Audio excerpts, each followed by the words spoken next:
Então, quem controla o clima do planeta? Sol, em primeira instância, Sol. Sol. Raios cósmicos, que vão derivar depois para nuvens. Oceanos, vulcões e principalmente a presença de água na atmosfera. São esses 5 grandes elementos. Quando a gente fala de CO2, quando a gente fala do gás carbônico, a gente está falando da queima dos combustíveis fósseis. Então, um grande exemplo disso é a gasolina.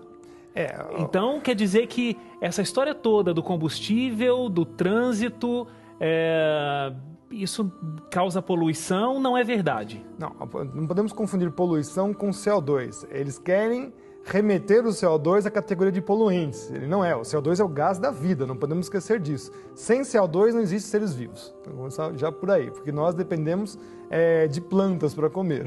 Sim. Ou se você come carne, mas os animais precisam de plantas.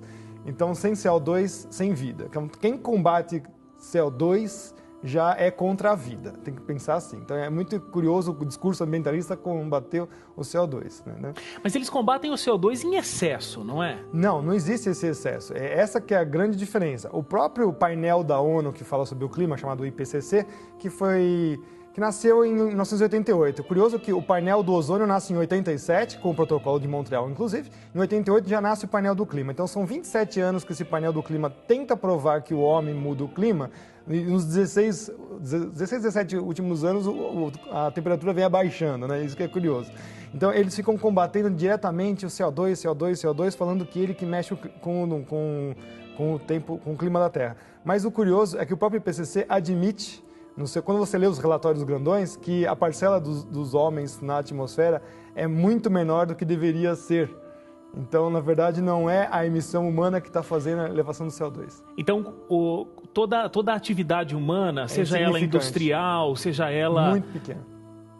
Um vulcão ativo que entra em erupção, ele é equivalente a toda a produção humana durante um ano inteiro. Então, quem controla o clima do planeta?